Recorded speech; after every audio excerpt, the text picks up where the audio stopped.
Why, hello universe. Maritaria, nice to see you. Cheers indeed. Favy, the 25 stream watch streak. That's crazy. I appreciate you so much. Hopefully you're doing just stellar today.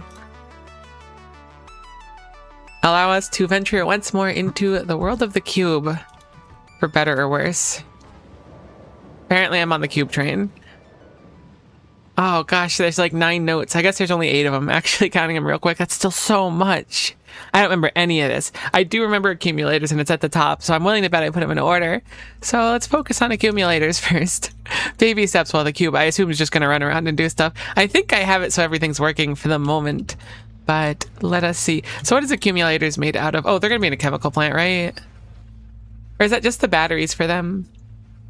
I know I've said it before, but I really miss my my Factoriopedia. Goodness, I just got up a little bit ago. It's probably quite evident, but we are here anyway. So let's grab a chemical plant and see. It's just the batteries. Okay, so make batteries, and then we'll make it in a normal fabricator, which is just our fancy schmancy crafting machine that's a little bit bigger than a normal crafting machine. And there's totally an accumulator somewhere. There it is. So it's rare earth metals, battery, and then basic matter units. So it's very, very simple. I don't know if we have sulfuric acid up at the mall. I'm not too attached to the mall's locality where, in fact, I kind of want to rip it down instead. So it's not like too bad to get rid of it. So let's put it somewhere where there's sulfuric acid. We'll slowly make accumulators. Oh, I forgot I figured out. Oh gosh, I was learning circuits. Now it's all coming back to me. I was like, today's gonna be a great day, Cuban, and then this whole monstrosity exists. That's okay. It's fine. We'll deal with it. All right, so where's some sulfuric acid? Surely there's some through here somewhere. Ideally near some metal. Is right here, and some matter, which I don't see any matter coming down here. I mean, we can always bring the sulfuric acid down. Clearly we're making cliff explosives here, so maybe we could do it somewhere similar. Metal, metal, metal. Where is the metal? Goodness, I am quite tired. Well, hold on a moment. You don't think I could just skip making batteries and take them from the source? Assuming there's some matter I could steal somewhere around here. There kinda is. Oh, I should really just make it though. Never mind. I'm going back on what I said before. Let me turn on the music a little bit. Today we're listening to the Satisfactory soundtrack because I keep listening to the Factorio one and I need to change of pace today. I am so tired. I didn't realize how tired I was until I booted up stream. I keep doing this dumb thing where I'm like, what if I just don't... Okay, it's not that I don't go to bed, because I do go to bed, but I do this dumb thing where instead of like going to bed at a reasonable time, which I kind of do, I forgot looking for the sulfuric acid, I end up going, I can't really sleep right now, so I'll stay up for a few more hours, and then when I stay up a few more hours, I don't really get much sleep, which is a problem. Then I'm really tired the next day and I complain about it the whole time. What a peculiar line of stuff. There's metal right here. All right, you know what? We're making them in the line here. This should be fine. Bring over that metal should be easy peasy. Wait, we don't need sulfuric acid, right? As long as we have batteries nearby. This is even easier. Accumulator. Never mind, we do need metal as well. So we'll grab this metal down here and we'll just yank it across. Replace this with an underground and then behold, access to metal has been restored. I'm going to just speed up one and just let it drop for now. This is going to be a passive buildup while we're working on other stuff. So it won't be really our problem right now, but it's one of those things where you set it down and then magically later you have a gorillion accumulators. Assuming the craft speed is okay. Oh, I see. That's kind of the last thing I wanted to happen. Weirdly enough. I clearly must be quite tired. So I'm going to delete all those, delete that, and then put most of those back over. Did the cube train just return? Did it like not move and we just read metal twice? Is that what happened? There's no metal flowing. Maybe it went somewhere. I haven't paid enough attention. Oh my gosh, I thought I got rid of that inserter. Brutal. Okay, that's better. We'll do it like that. We'll put down a substation here and then we'll put down a box. Then we'll go fix that line once more and then we'll get back to working with the cube. Just having one for now is good enough. We could set up a big array of them, but I'm not really sweating it. That one will fill up pretty bountiful over time. Delete those, then Control Z them to put them back. I guess it might just be easier to draw them at this point. There we go. That's much better. All right. Setting up lazy accumulators was quite the task. This being said, we should probably set up a field for them somewhere too. Thinking about maybe splashing them in here, since this is probably not going to be expanded meaningfully at this point. I might be able to make it in a nice way too. Just for like aesthetics. This is not going to be many of them for the record, nor is this like as far as I plan to go with them. But just fitting them in on corners will be a nice start and hopefully pretty easy to tile over. I think we'll remake the design a little bit though.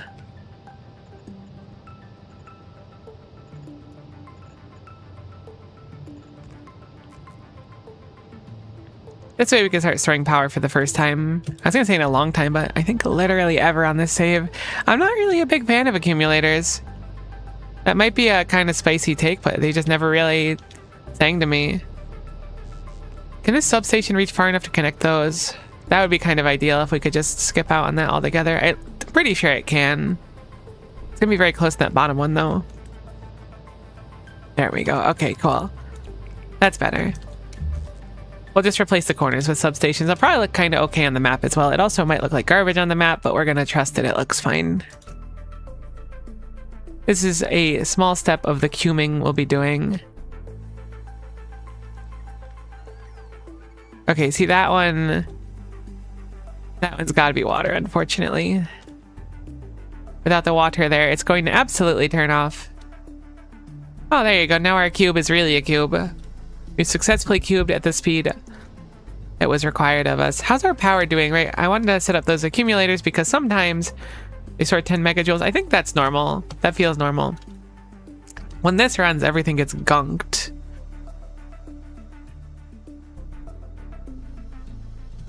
You're in the machine that makes more joy and despair, but you're stuck. I don't remember you ever getting stuck there before. What happened? Not enough cerebral substrate. Substrate's a little bit tough to manage now, so it's not the most shocking thing ever. So something we could theoretically do now is if something goes wrong, I could request your chest, request cube, and then... Oh, actually it ran. Okay, never mind. It got more substrate somehow. I didn't think it was possible for our substrate to passively increase. That's quite a surprise to me. Maybe we're just kind of low on it and it took a while to get over there. We are very, very low on substrate, though. Oh, right, because our rules for substrate were gunked. That's why we never really stockpiled on it. Do we have a big tank of it anywhere, or is it just that tiny one? We have 2 Mondo tanks of it. This is a relic of the past, so we will pick up this in the meantime as well. I know we have some Joy and Despair tanks, which are eventually going to go dry here, but we'll probably just plug them into the main tanks. I considered keeping this part and then having the cube kind of swing around the middle of the base, but it's much better to kind of pull everything out. It's so weird. It feels like there's a big opening in the base, but it's really just where the cube line was, and now it's removed.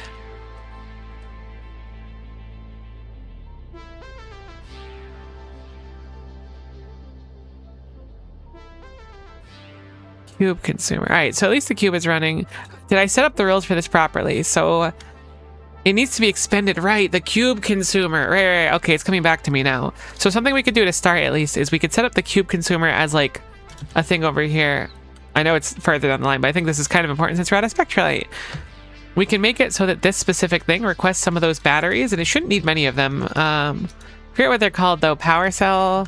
That's what it is. Haunted energy cell. So if we request 50 of those, which we're making and putting in a box, I'm pretty sure, and then just have it go through the cube consumer over here, we can circumvent the necessity for running the matter replication gel, which is how this is set up normally. Because this will turn the cube from its dormant state into its normal state into its dormant state. So when the cube comes down here, it normally goes up here guaranteed. There's a few things in check to see where it goes afterwards, though. I think what we'll do is we'll change it to a splitter and keep some of that logic we had. Oh no! Stop! What have you done? Why would you? How could you? How dare you? I don't really know what to do about that, actually. That's very peculiar. We can't read the inside of this machine. How are you ever supposed to run a mystery furnace? You'll just burn energy cells. I guess theoretically you could Make a buffer. It seems like the maximum in there, it says auto insertion limit is 5, and it is certainly 5. It just pulled more than 5 in one hand. What can we do about that? That's a very interesting problem. Having it insert from here into a box and then limiting how much is in that box. But even then, it'll just burn through energy cells slowly, right? Because we can't read how many is in here. I guess I could theoretically set up a clock for it now that I know how clocks work, but we need a really, really big one. Since it's just like a long belt, kind of. Although it was mentioned there as another way to do a clock, so maybe I'm underthinking it. Why would you eat the energy cells in the top? I mean, I get it. But also why? I was like, I'm not going to deal with these tendrils at all. It'll be fine. It'll be good. For now, it should be fine, since I think it only takes like one cell every time, but we need to figure out something about that. Whoops. We got that set up backwards. Have that go down there. This will be a good solution though, so if it only needs to run one of the machines, it'll be fine. So this one is checking for both of them. Are these both checking for both? They are checking for both, but this one's running a rule to see if there's plenty of matter replication gel. It goes the other way and outputs this symbol. So I'm gonna take that output and put it on to this as well, and it should be as simple as just changing the output priority to right, and then setting the output priority to that signal that we have over there, which is cerebral substrate. And if it's equal to 1, it'll circumvent going down the normal path. I have it backwards. Well, not equal to 1 on this side, and then equal to 1 on the other side. And that should make it so if we have an excess of matter gel when coming here, it'll go the other way. But that's still not a satisfying fix for this. I mean, it's fine, I guess. But it's certainly not ideal. Also, I messed it up a little bit. I guess I could theoretically set it up so... Actually, I kind of have an idea, right? If I have a belt, we'll just have it be like a sushi belt here, right? And we'll have this here, and then we'll set it up and we'll have it connect here. And we'll have this be enable, disable, read, hold all belts. We'll make it so the cell is equal to 1. Less than 1? Okay, you need to be a normal inserter. Oh no, I could just change your limit. I could change your limit. Stack size goes down to 1. Perfect. So I need to take the stuff out of your hand really quick to start. Oops, I don't want to enable disable. Okay, I did it all backwards like I always do. No. All right, enable disable. I'm gonna put all those in the box for now. I'm glad everything's at least running and not getting stuck for the most part. That joy and despair was a little bit unfortunate. Alright, cool. So now I'll enable disable. And now that there's a 1 on here, it won't activate, right? So what I can do is I can make it so that the cube will enter here, right? Assuming that they take similar amounts. And if the cube goes here, I can have 2 inserters like this with their own filters. And then one of them, the further up one, I suppose, will be haunted energy cell, which will put it onto this belt here. Oh, I should probably turn this off right now, though.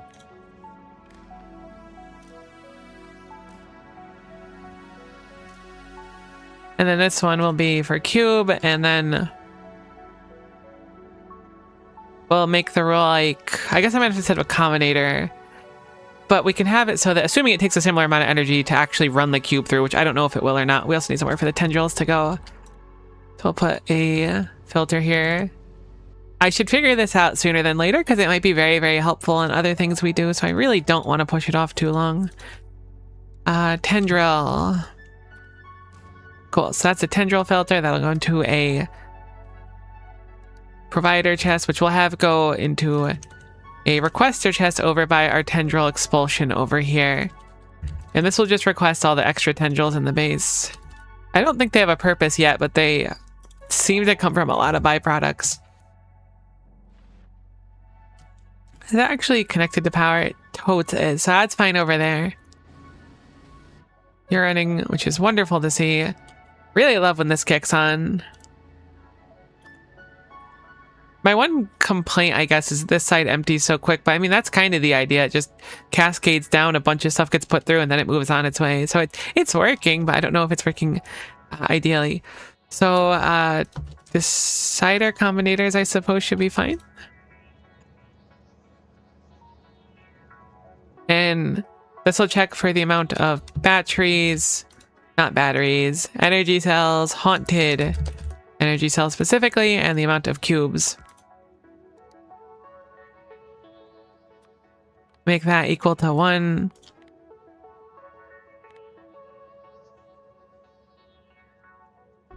This isn't the most ideal thing so far, but I think it should work enough. Make the exact same thing here. I guess we only need one of them, technically, if you're going to have the same rule. Oh, you know what? I can actually do something really particular. If I do a third combinator as well, we could make some fun rules. Although I guess I could have it do different outputs too. My thought process is we could make it so that this will always grab first. I need to test how much energy this takes, like, really badly.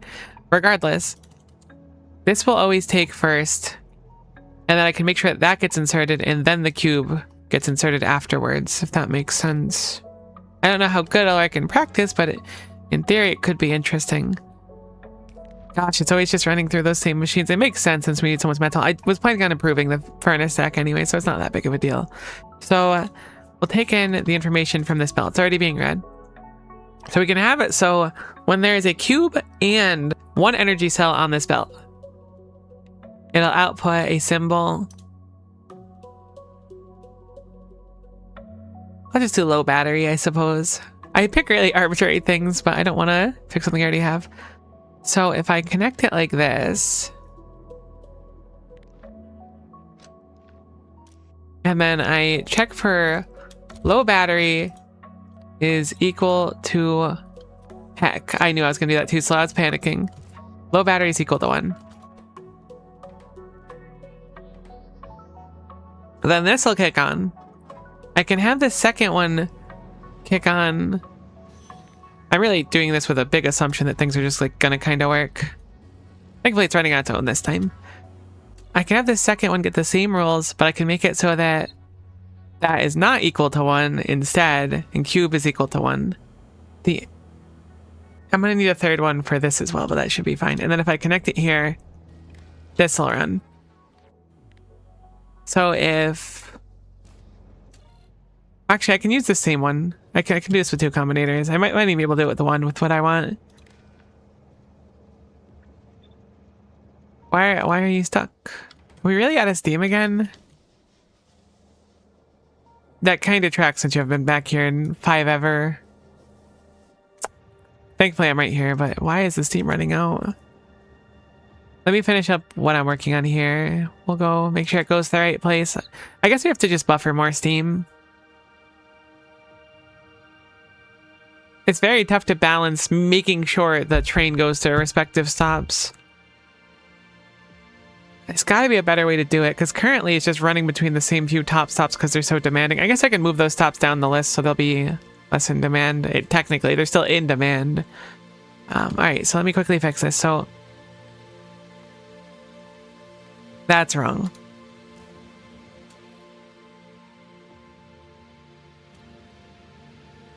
Why was that wrong? Maybe I will do a separate combinator. I should definitely do a separate combinator.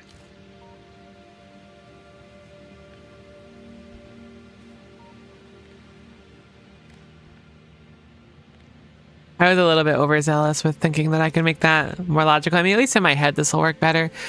Now, if that equals 0, and that equals 0, your stack size is on 8.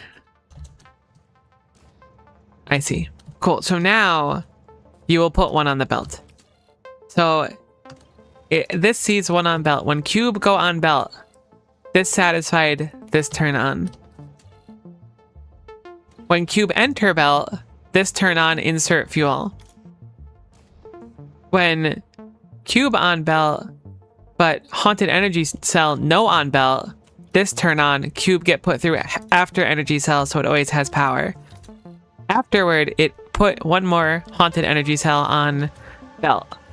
Don't know if this actually works in practice. It should in theory, but I also don't know how much energy it takes. So why don't we test that while we're in the neighborhood? Because this needs to be fueled anyways. So if this goes onto the belt, the first thing is taken. I must have messed up this one. Oh, I didn't give you an output. Duh. I guess we'll just use mid-level battery for this one. Mid-level battery is equal to 1.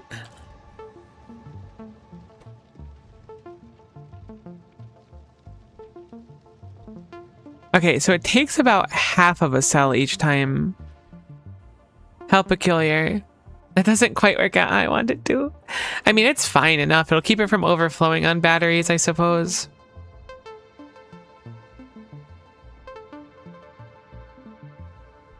I wonder if there's a condition where I could just prevent it from putting batteries on that top side, though. Did it go back in here? Right, of course it did. That makes sense. Cool, let's go take you over to somewhere else. I think I'll try to change my interrupt priority again. I know I keep messing with it, but Steam clearly needs to go higher, and it's at the very bottom, so it would just never run effectively. I need to remember that the lower, assuming it works like that, the lower down they are, the less likely it is to actually run. Let's go over to the Steam stop.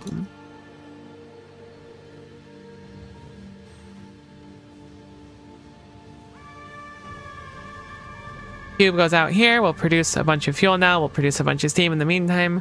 There's another machine that was making us a crazy amount of steam too, right? It was the Z engine units. That's probably why I put it so low.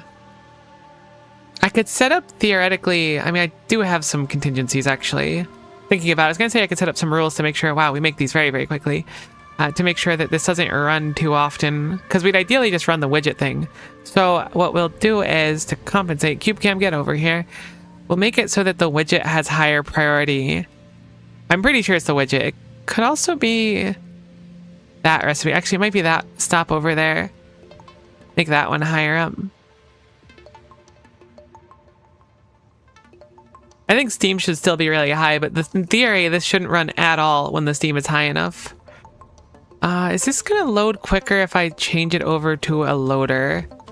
It looks like yes, because of how these are struggling to actually get full inventories. I think that's how it looks at least. So let's quickly change that over.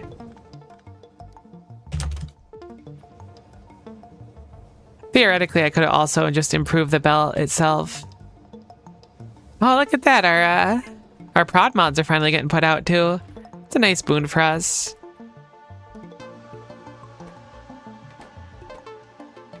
This has never been able to output ever.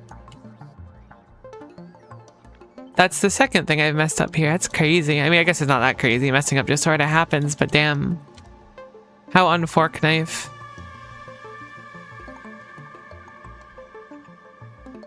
I mean, it just improves our overall throughput, so I guess that's good that we fixed him. Heck, I'm not in the train anymore. It did make enough fuel and steam quite quickly, apparently, to be satisfied, so it moved on elsewhere. It's running what I think produces a good chunk of steam. Alright, that's probably the steam thing because the tanks are going up. It totes is cool. So that should hopefully help us with steam. It's a shame we don't have a way to like offload extra steam if something happens. I mean, there's probably something I could figure out, but for now, that'll work. I'm gonna let the cube do its thing. So we set up a basic accumulator setup. They craft them fairly quickly. I guess not that quickly. Looking at it, I was thinking we'd have a bunch of them by now. It perhaps ran out of a material. No, it's just slow. I guess we did make a pretty big demand for them. Did it already? I guess big is a strong word. Cool, so we have accumulators down now. We only have 1.4 gigajoules, which is obviously not going to be enough. That feels really high for this few accumulators, to be honest. We should probably make an accumulator field somewhere nearby. I'm also really considering kicking those on. Sludge eventually is going to need to be brought up the list a little bit too. I think I want to bring that up. So Cube Consumer is done-ish right now. Improve spectrally and improve / convert furnaces. Let's think about converting these furnaces now. So one of the issues that we're gonna have to face is that I have 2 lines of this ore coming through here, and if I'm going to try to satisfactorily feed 16 of these instead of 8 of them, 8 is already like kind of starving for it. So I think we'll want to change our rule altogether. I think if we run it through all 16 of these, which we can do, 1, we're gonna need to change up our belting, and 2, we're going to need to set it so that it only runs through once, because currently it can run through a few times. I don't think that that's going to be what we want anymore. We make 8,000 through one trip. We'll make 16,000 through a full trip if we convert these ones. Alternatively, we could just run these. I'm not against that conceptually. Just adding it in so that we do the ones. We set this whole thing up before. This eats a different type of ore is another thing from a different stop altogether. Now, the stop it's ripping from has less metal than... This is the old stop, yeah. Has less metal available than the new stop. So it's going to be much less efficient. And in fact, it won't even be able to fill one of the spots, it looks like. I realize how gunked it was. So there's positives and negatives to doing either one.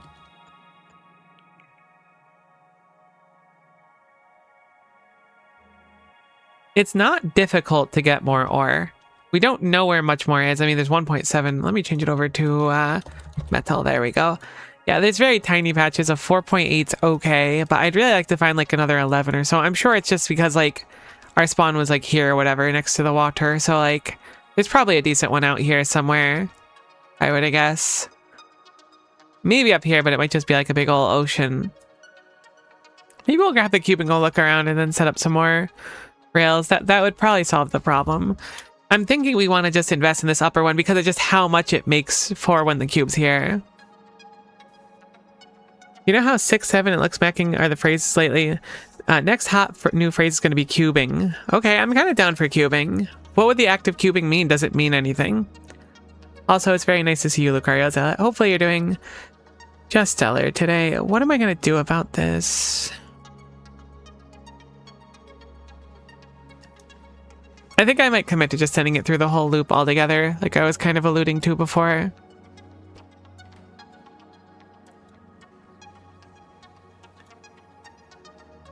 It should be really easy to accomplish too, surprisingly enough.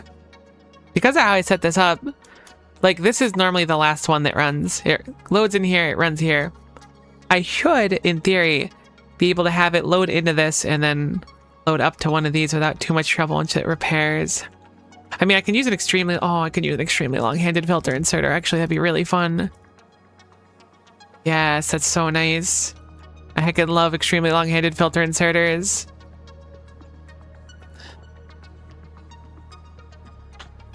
But me working towards a big goal, honestly, that's like super inspirational.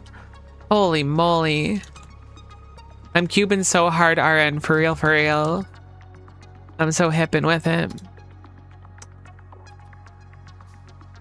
I didn't realize that extremely long-handed filter inserters require decider combinators. It's kind of funny.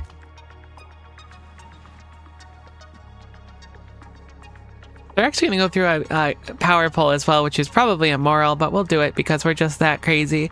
So now in this style, we're going to get rid of this. Wait. No, yes, no, I need to move it. No, that's fine. We get rid of this. I was right. It'll run through here, and then it'll go through this whole system up here. And then after that system, it'll drop down here. And no matter what, it will go repair and then leave, because I'm not going to give it the option anymore to loop again. This will mean it'll be 3 times as much processing at the cost of much more ore. Like much more. Kind of. It's really not as bad as I make it sound. So this takes 6,000 and outputs 2,000. These ones technically take 1,000, but it's really 2,000. So it's 2,000 to 1,000 here, 6,000 to 2,000 here. With the caveat that I don't have... I guess I'm missing out on a good chunk of calcium, but it looks like our calcium's actually doing solid right now, which shocks me. This also might come with the downside that when it goes through here, we might have too much ore, or too much metal, and not enough of anything else. Where doth the cube be stuck? We're really having some tough times with the cube today. I kind of thought it was working yesterday.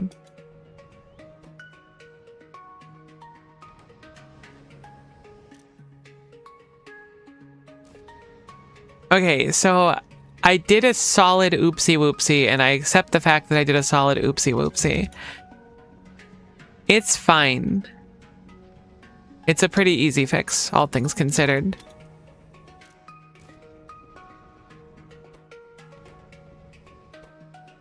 I mean, is that even necessary? Yeah, no, it is necessary. This can't ever be a normal cube coming out of this machine. It's always going to be destroyed.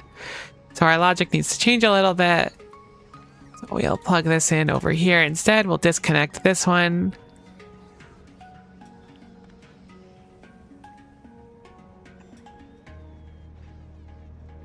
This doesn't have logic right now, but it might be required to set up some. Alternatively, an underground here will do the same thing.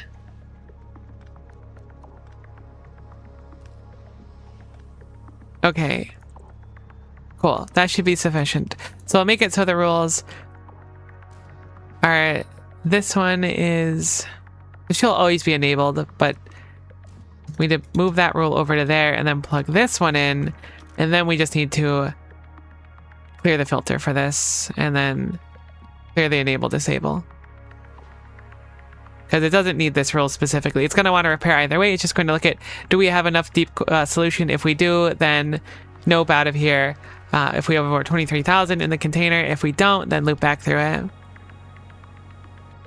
So there's logic to it. It makes sense. I just had completely gunked it on the way out. Forgot about repairing for the ultra dense furnaces. So cool. So that'll be fine. Still loads really slowly. I mean, it makes sense. Don't really need to speed mod this since this machine takes a bit to load. But I don't think we run the deep solution super often, so I'm going to just trust it. It's fine. For now. Obviously, it's time waits for the cube, which is not ideal, but we've got other things to work on. I want to see how much power we eat if we can keep sort of an eye on it when it runs through the matter machine next time. I know we only have a few accumulators. I don't, under any circumstance, believe that it'll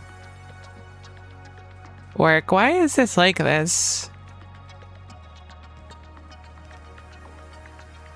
Did I deliberately disconnect one of the lines? Perhaps I did. I don't know why I would have, though. Maybe it was a relic of when I was stealing some of it to make sure that the sophisticated matter units were running, which are completely out of gelatinous tar, which is a whole beast of itself. Heck. I really wish I could split the cube into 64s and then have it go to its places to run in like a furnace, but I don't think you can. What's our timer like for this? All right, we are out of time, actually. I guess this just won't run, technically. There's not really a bad side to it. We have plenty of 235. We are capped on 234, which is going to be our big issue. The furnaces will hopefully be improved. Ideally. They should not be improved. How many more times you gotta run, buddy? Surely you're almost done. You're not even close to done. We could load this better, so let's load it better. I have them in a box there. I don't quite remember why. I'm sure there was some decent reason for it. But clearly we just want to load this much quicker now.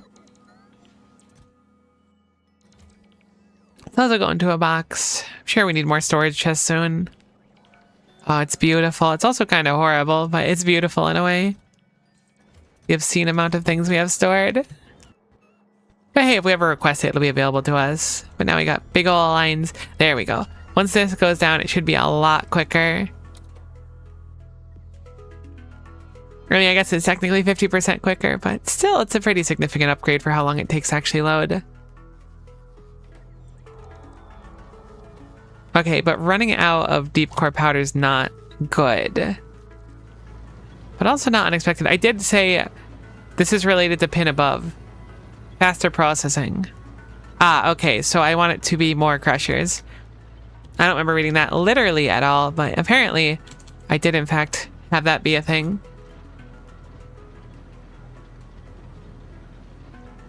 Which means we're going to have to redesign this output a little bit, which is not a big deal, but it's kind of a big deal. It's really not that bad. I'm going to use my deconstruction planner once more to get rid of some trees, and then hopefully we'll just bring it around here and have it be fine. These should be able to run while we're doing construction on everything else, which is a nice bonus. I was thinking maybe I could design them in such a way where they pull between each of the machines, every 2 machines, and then have it sort up there. But I think with this fact that these are so like ridiculously thick on the sides, it's probably a better idea to just pull from the top and then sort. Actually, you know, it'd be even simpler than this, which I should have done in the first place. Why don't we just set up... I mean, I guess I could use red loaders at this point, too. I think my new design is going to be, instead of what we were rocking before, I want to change it over. There we go. To just all go through a few splitters. But like, this is fine right now. It gets where it needs to, but... theoretically, with our fast belts and stuff, it should be pretty simple to just set up a few splitters. I think we have a good... I think they're express. Are they express? No, they're... a lot of things. I really should have set up stuff like crushers and stuff at some point. It'll be a lot easier now too, but we don't need them that frequently. I'm hoping by doubling the solution is kind of like obvious. The quicker we crush it, the more we process. This can now produce way more of it and store way more of it. Granted, we've used up most of it already. But the quicker we process it, the more coal we get, which solves our other problems as well. So this is certainly a thorn in our side that we need to deal with sooner than later, which is fine. I think I'm going to turn them off now. We finished the other crushers. It'll be a little bit without our base. I was going to say without our base running. Our base certainly is not turning off. In no way, shape, or form is our base turning off. Perish the thought on that one. Now, getting rid of these belts are going to be a little bit annoying with this here. I'm going to make a deconstruction plan. I have so many stupid blueprints and stuff that I don't really need. Can delete that one at least. So we'll grab a deconstruction plan here, and I'm going to just blacklist rail stuff on it. This will be useful for a few things down the line, but we'll just do straight rail. We'll do elevated straight rail. We'll do rail ramp, and then we'll do rail support. I think curved rail is technically a thing too normally in these, but I don't think it seems to be here, so we'll whitelist those. So those won't be destroyed when we deconstruction planner. Just kidding. It's still...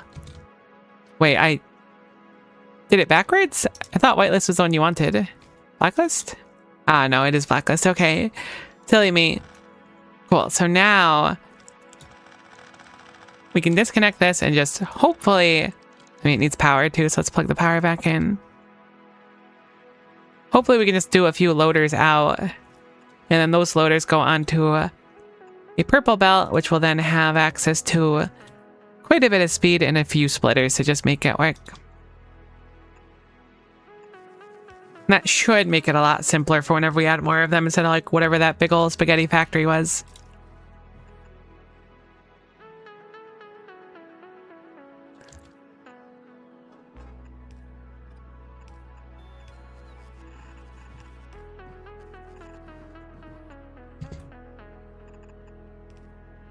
And then we'll do splitters here.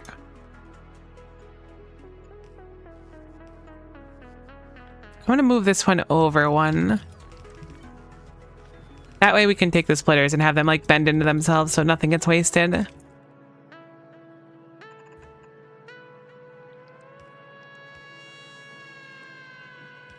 Stream Elements, you're popping up a little bit late, but I appreciate Stream Elements announcing my stream 45 minutes into it.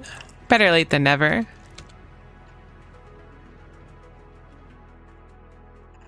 Alright, so then we can copy that. I guess I'll just manually make it again. I'll make this first part, copy this first part, and then we'll do the rest.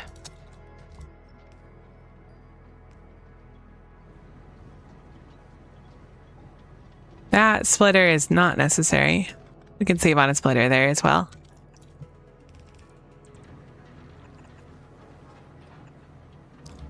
Cool. And then boom, bring it across all the way over there, and then we can just hopefully coalesce it together, use a few splitters to put it where it needs to go. I'm hoping that this is fine for this belt. I can't imagine we process faster than this belt can handle.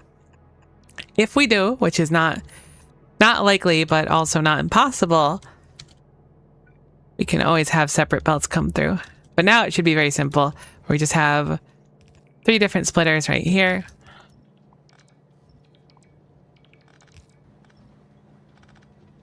Grab our deconstruction plane that ignores rails so we can get rid of those belts under there. And then we just output priority left and we make it so that this one is, we'll say coal. This one is going to be, copy that one over there, change it over to stone. And then the last one will be deep core powder, because the deep core powder, I guess we don't even need a third one, thinking about it critically. Oops, my alt mode is off. There we go. So now, I forgot which, I believe the middle one is quick. Heck, I just lost track where I was. Because this way we could just do an underground here.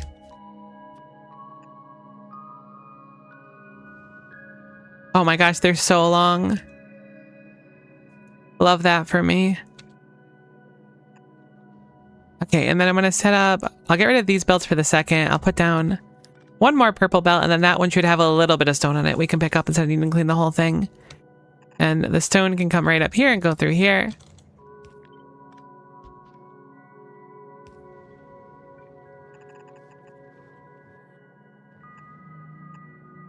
And this should be the deep core powder going through.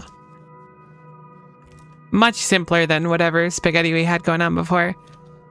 Hopefully it'll actually function. It'll be tough to tell until it's really going. Great, so we can put that back now and then we can finish it. That should only be going stone through the left and then coal through the right, or center, and then deep core powder through the right. Also, we should probably make it so these can actually grab more and process something. Or I guess grab anything. This is 60 items per second on each side of the belt. This is going to be backed up because there's like a bunch of stuff in here. But again, it should empty out really reasonably. I forgot to put splitters onto this side as well. So these physically can't work. So we'll quickly fix that one up.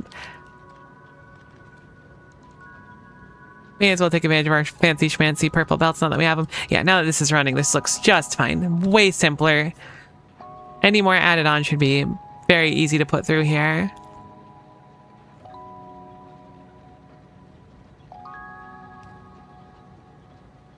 Hopefully it's fine.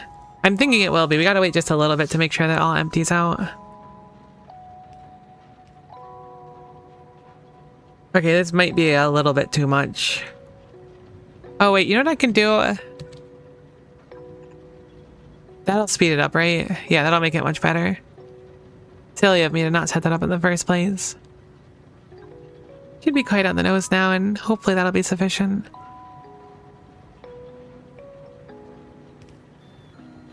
There we go. Much better. Wow, look at that line of deep core powder now. I know everything's backed up a little bit, so it'll take a little bit for it to like look more natural. This is more what I expect.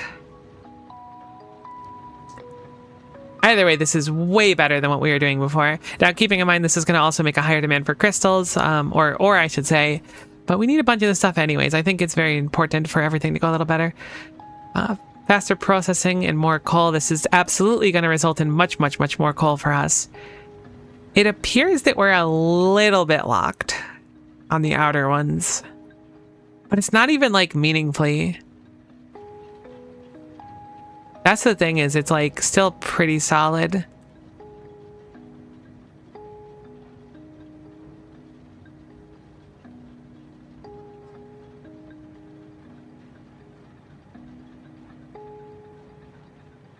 I could theoretically split off the deep core powder earlier as well, or have it load multiple ways. What if I have it load a few different directions? Heck, I wish that was one longer. That's okay. It doesn't make a difference. I don't actually need it to be one longer.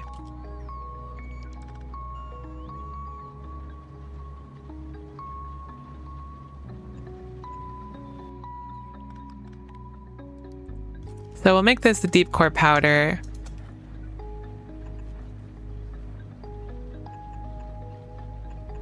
And hopefully by loading 2 more lines of it, that'll make a nice difference.